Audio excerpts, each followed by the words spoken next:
అందరికీ నమస్కారం అండి. జేడి వరల్డ్ యూట్యూబ్ ఛానల్కు స్వాగతం. నేను ఈరోజు చేయబోయే రెసిపీ కొబ్బరి అన్నం అండి. ఇవి ముందుగా ఒక కాయ 2 చెక్కలు తీసుకున్నాను.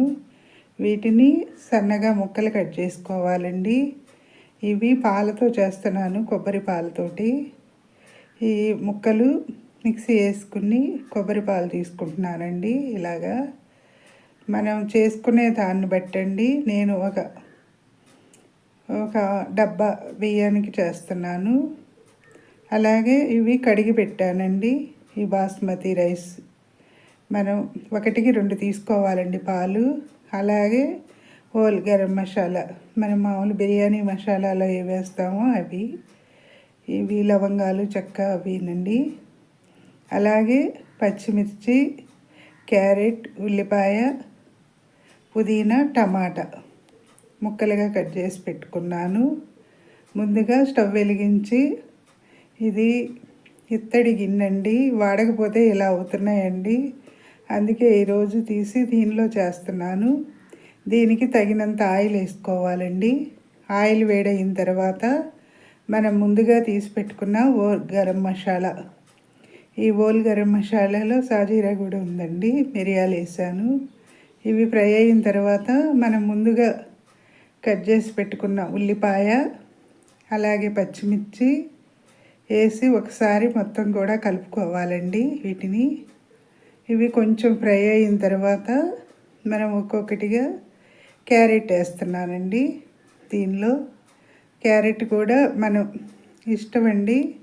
ఇవి కొంచెం కలర్ఫుల్గా ఉంటుందని వేస్తున్నాను. క్యారెట్ వేసిన తర్వాత టమాటా వేసానండి. టమాటాలు ఒక చిన్నవి 2 ముక్కలుగా కట్ చేసి వేసుకున్నాను. వీటిని మొత్తం కూడా ఒకసారి కలిపిన తర్వాత పుదీనా అండి ఒలిచి పెట్టుకుని కడిగాను. ఈ పుదీనా కూడా వేసి మొత్తం కూడా కలుపుకోవాలి. ఇప్పుడు సమ్మర్ హాలిడేస్లో పిల్లలు ఇంటి దగ్గర ఉంటారు కదండి. కొంచెం వాళ్ళకి కూడా అప్పుడప్పుడు ఇంటిలో కూడా స్పైసీ రుచులు చాలా బాగుంటాయి కదండి. అల్లం 1½ స్పూన్ వేస్తున్నానండి, కొంచెం స్పైసీగా ఉండటం కోసం. ఈ కొబ్బరి పాలతో చేస్తున్నాను కదా, అల్లం వాతం కూడా ఉండదంటారు కదా. కొంచెం అల్లం వెల్లుల్లి 1½ స్పూన్ వేసి మొత్తం కూడా ఇలా కలుపుకోవాలండి. ఇది టేస్ట్ చాలా బాగుంటుంది. మనం మామూలు బిర్యానీ ఎలా ఇది ఉంటుందో అలాగే కొబ్బరి పాలతో ఇది ఒక రకమైన డిఫరెంట్ టేస్ట్ ఉంటుంది. ఇప్పుడు మనం ముందుగా కడిగి పెట్టుకున్న ఈ రైస్ అండి, ఇవి తడి లేకుండా ఆరిపోయావి. అలాగే ఇప్పుడు కొబ్బరి పాలని మనం రైస్ ఇదైతే 2 కప్పులు పడుతుందండి. నేను దీంతో తీసుకున్నాను, లోటాతోటి. డబ్బా అయినా ఇదైనా కూడా లోటా చిన్నదండి. దీంతో 2 లోటాల పాలు తీసుకున్నాను. 1 రైస్ అయితే 2 పాలు. మనం ఈ ఉల్లిపాయ అవి వేగిన తర్వాత వేసాను కదా ఈ రైస్, దానిలో ఇప్పుడు ఈ పాలు పోసుకోవాలండి. కొబ్బరి పాలు ఈసారి వీడియో పెడతానండి. మనం పల్చటి క్లాత్లో వేసి పిండితే చక్కగా వస్తాయండి. ఇవి నేను చేసేది ఒక కొబ్బరికాయవి పాలు 2 లోటాలండి పోసి మొత్తం కూడా ఒకసారి ఇలా కలుపుకోవాలండి. చాలా బాగుంటుందండి ఇది. దీని కాంబినేషన్ గ్రీన్ చికెన్ కానీ లేదంటే పన్నీర్ కర్రీ కూడా చాలా బాగుంటుంది. ఇప్పుడు దీనిలో మనకి రుచికి సరిపడా గళ్ళుప్పు అయినా సరే, సాల్ట్ అయినా కూడా వేసుకోవాలండి. వేసి ఇలా మొత్తం కూడా ఒకసారి కలపాలి. సబ్స్క్రైబర్స్ పెరగటం లేదండి, సబ్స్క్రైబ్ చేయండి. మరిన్ని వీడియోస్ చేస్తాను. నేను చేసే రెసిపీస్ ఎలా ఉన్నాయో కామెంట్స్లో పెట్టండి, మరిన్ని వీడియోస్ చేస్తాను. లేదంటే మీకు నచ్చిన రెసిపీస్ నాకు తెలిసినవి చేస్తానండి. ఇలా ఉడికేటప్పుడు కలపాలండి ఒకసారి. మొత్తం కూడా మసాలా అది కొబ్బరి పాలలో ఉడుకుతుంది కదా, రుచి చాలా బాగుంటుందండి. ఈ సమ్మర్లో పిల్లలకి కొంచెం అప్పుడప్పుడు ఇలా డిఫరెంట్గా చేసి పెడితే పిల్లలు కూడా ఇష్టంగా తింటారు.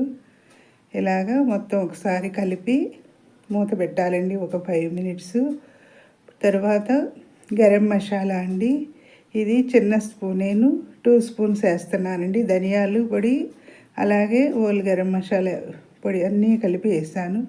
తర్వాత ఉల్లిబందండి, చాలా టేస్ట్ ఉంటుంది దీనిలో వేసి వేయటం వల్ల. అలాగే పుదీనా, కొత్తిమీర కూడా, ఉల్లిబందు, పుదీనా, కొత్తిమీర కూడా వేసి ఇలా. తర్వాత దీనిలో ముందు మనం ఆయిల్తో వేసాం కదా, ఇప్పుడు నెయ్యి వేసి మొత్తం కూడా పైన నెయ్యి వేయటం వల్ల రుచి బాగుంటుందండి. మనం ఆయిల్తో చేసినా కూడా చివరికి వేయాలి. వేసి ఇలా అయిపోయింది కదండి. ఇప్పుడు దీన్ని ఒక 10 మినిట్స్ అలా ఉంచి సర్వ్ చేసుకోవటమేనండి. నేనైతే ఇలా గార్నిషింగ్ చేసుకున్నాను. సబ్స్క్రైబ్ చేయకపోతే కనుక వీడియో చూసిన వెంటనే సబ్స్క్రైబ్ చేయండి. ఈ యూట్యూబ్ ద్వారా ఎంతోమంది ఉపాధి పొందుతున్నారు. వాళ్ళలో నేను కూడా ఒకదాన్ని అవ్వాలనుకుంటున్నానండి. వీడియోస్ అయితే చూస్తున్నారు కానీ వాచ్ అవర్స్ పెరగటం లేదండి, తగ్గుతుంది. సంవత్సరం 5 దాటిపోయిందండి, 2 ఇయర్స్ అయిపోతుంది. మానిటైజేషన్ అవ్వలేదండి. మరిన్ని వీడియోస్ చేయడానికి ఎంకరేజ్మెంట్ కూడా ఉండాలి కదా. అలాగే వీడియో చూసిన వెంటనే సబ్స్క్రైబ్ చేయకపోతే కనుక సబ్స్క్రైబ్ చేయండి. కొబ్బరి అన్నం రెడీ అయిపోయింది. లైక్ చేయండి, షేర్ చేయండి, సబ్స్క్రైబ్ చేయండి. మీ లక్ష్మీ కుమారి.